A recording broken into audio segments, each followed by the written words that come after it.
Hey guys, how's it going? It's Blaze, back with some more One Piece TCG content for y'all. Today, I just kind of really wanted to talk about how I feel about the OP16 meta so far.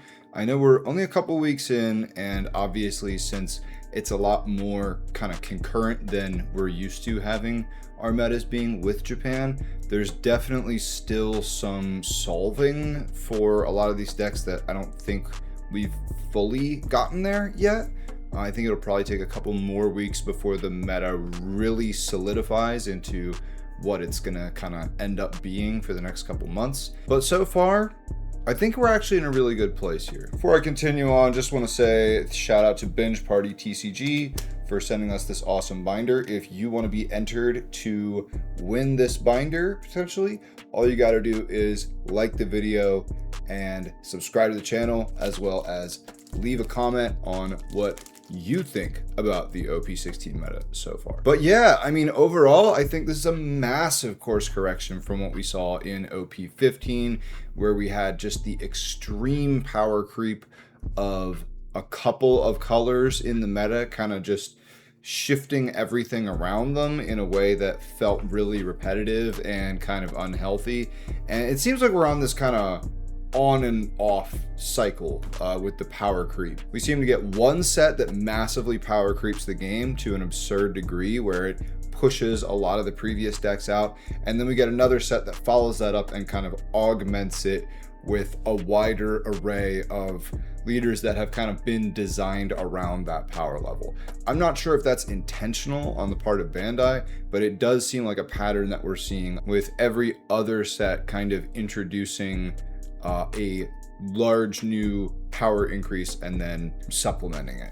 We're kind of in one of those supplemental sets, and I think it's encouraging, but I suspect that we'll see another ramp of power creep to the degree where a lot of the stuff from this set will get kind of relegated to last year's bin of decks that aren't really relevant anymore come OP17. That being said, I do think we're now in a much more viable meta than we were before. Yellow, blue, Nami still a problem. Purple and Nell, I think, is also still a problem, but less of a problem because yellow has gone up so much, and because now there's two decks that are both two of the most popular decks that really hard counter, that being the black yellow Teach and the blue yellow Nami. As for the introduction of Teach, I thought this deck was going to be like really broken, but it's not as bad as I thought it could have been. I actually think it's a much more reasonably balanced deck than something like blue yellow Nami, which is good, but it's also a deck where we haven't fully seen the ramifications of it when it comes down to some of these yellow support cards that it's gotten being used in other decks in the future and kind of going into the bigger pool of good stuff, so to speak. The blue-green Luffy seems like it's also quite strong. I don't know really how much I like that leader. It's just kind of a very board spammy kind of thing that pumps out a lot of really small guys and then goes for face, which is, I think it's good into a lot of decks, but also when you have some of these decks that are running around with higher base powers, like for example a deck like an Ace or a deck like Nami, obviously you're just gonna run into issues with your swinging 6 so much with this deck that against stuff that's 5k power, you are doing great because you're getting 2Ks out of their hand really consistently. But I think it struggles into higher power levels, which is also something that the new Yamato deck has a lot of struggle with as well, where a lot of the more efficient big swing out turns, you're swinging like 5 with the base version of your Yamato SR, and then you're maybe swinging 6 with a Momonosuke, and then swapping it out for one of the big Yamatos, whether it's the unblockable or the the recycle one. When you're swinging into a leader that's 7k, you're losing a lot of that value, right? And then if you're only swinging 8k on the bigger bodies over it, it really struggles into any deck that can kind of just raise that base power and take efficiency out of pretty much all your lines. But yeah, we've also seen some revived potential in some of these older leaders like purple yellow Rosinante, red Shanks. Even green decks like Mihawk and Zoro are seeing a little bit more relevance again. Zoro less so, but Mihawk's definitely still around. So I think we're in a much more diverse meta, but I don't feel like it's as aggravating as a jungle meta as some of the ones we've seen in the past. It feels like the power creep has kind of affected enough of the other colors as well as yellow and purple that things can kind of compete. They have some like weaknesses for sure. But even I've been playing a lot of the new Yamato, and even playing it into Nami, it's like there are some ways you can play around. It's really, I mean, it's really bad matchup for sure.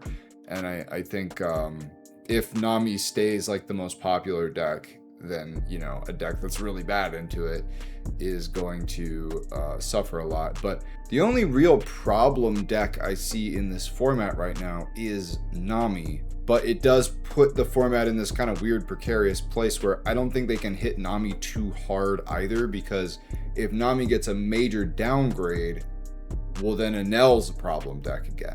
Potentially. But we do now have the Teach running around that has another really favored matchup into Enel. So I think you could maybe make the argument that they're safe to start hitting yellow a little bit now if we really see that Nami just stays overly present throughout the whole meta. We'll have to kind of see how things go on that. I think a lot of Nami players are interested in Teach as well. And I do believe Teach has a somewhat favorable matchup into Nami. I could be wrong on that, but I'm pretty sure it's not bad into it. So yeah, we'll have to see how that kind of develops out. But it's definitely not as boxed in as what we've been used to in OP15, I don't think. It feels like a lot of decks people are cooking up do actually have a chance to do decently in some of these events. And I think that we're seeing a format that hasn't been as solved yet. So maybe I'm a little bit more optimistic about that, just because we're actually kind of out there on the front lines with Japan this time, just kind of figuring stuff out and putting these deck lists together and kind of solving the format together. We don't have a ton of event data to kind of preemptively go off of to already know the way things are going to shake out. We've definitely seen a lot of movement in power rankings on the sim, right?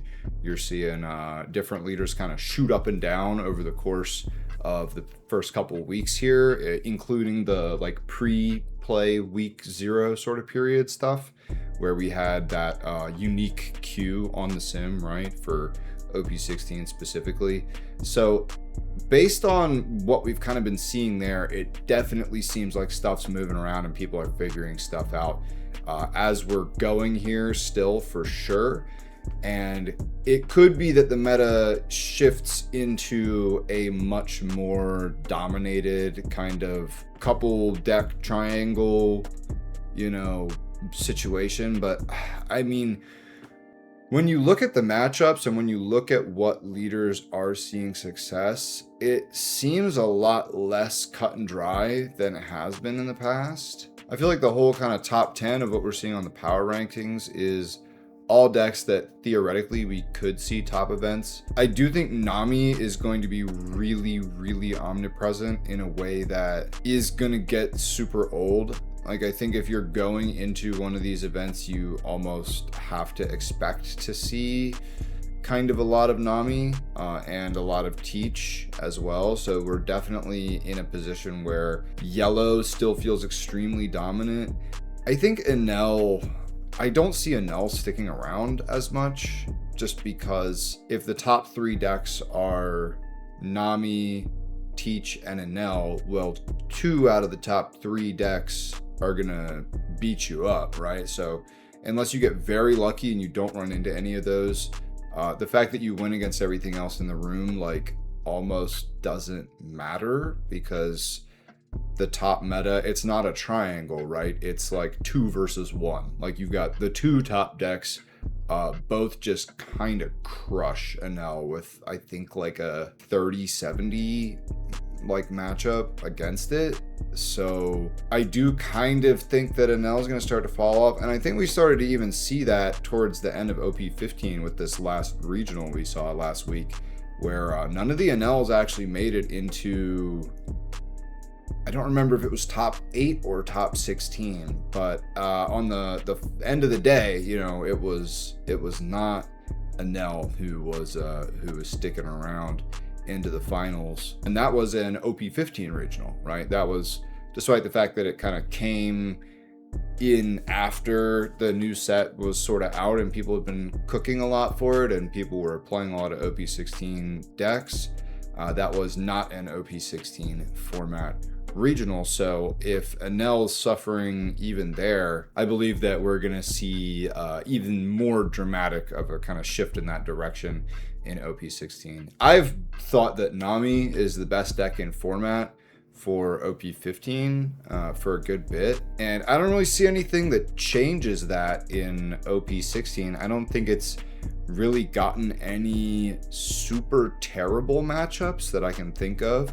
Correct me if I'm wrong in the comments, but is there a new deck that got introduced that's like really particularly good against Nami? Because I'm trying to think of one and nothing immediately comes to mind as something, you know, like how Teach is with Enel, right? Where it's like another 70% favored against kind of matchup. But that's just my early read on all this stuff anyway. I mean, we still have, you know, a lot of data to collect to see where these things kind of end up, right? So I've been messing around with a couple decks. I've been messing around with Yamato, been messing around with Shanks a little bit. Tried out a little bit of Buggy. I think Buggy is actually really cool, but it just suffers into a deck like Nami again, right? I think Nami is kind of gatekeeping almost the whole format at this point. And as far as Enel goes, I mean, I haven't really tried it much this format. I know it's still going to be a solid deck, but I'm just really tired of playing that thing into Namis over and over, and I suspect there's going to be even more Nami running around now. So yeah, I think the way that Bandai's handled this set as far as introducing some new leaders and some new cards that are quite powerful and that do change up the playing field a significant amount and have, you know, various levels of viability into the various decks in the format, but aren't like crushingly overtuned, right? We're not seeing another deck like Red Blue Ace getting introduced. We're not seeing another deck like Purple Enel, right? The fact that Nami took this long to be as insane as she is kind of crazy, because that leader's sort of always been really overtuned actually in terms of its effects. It just didn't quite have all of the power from its card pool to fully take advantage of that the way it does now. But yeah, I think this is the kind of set you want to see, right? You got a lot of leaders that are all viable, as well as support for older leaders that are kind of bringing some of these older decks back into the conversation and creating a much more interesting, much more diverse, but not like overly polarized matchup field, although there are a lot of polarized matchup. It doesn't feel as bad as some of these jungle formats have felt in the past, where you just kind of are walking around until you run into your auto loss matchup, and it kind of just feels like matchup roulette. Granted, there definitely are still auto loss matchups in this format, but I feel like a lot of them are more specifically targeted towards the kind of top of the meta pie.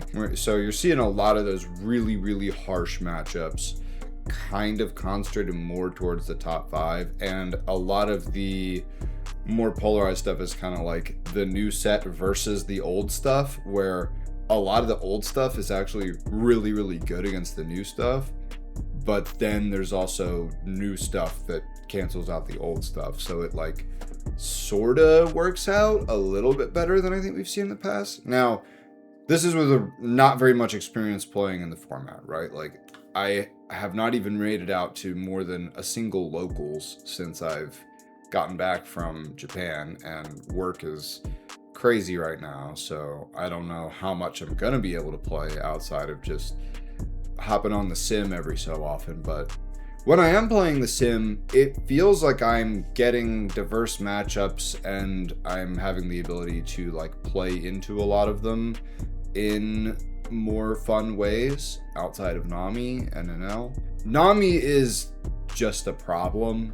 I think we're gonna have to get some kind of solution for the issue that yellow is causing with blue yellow Nami specifically.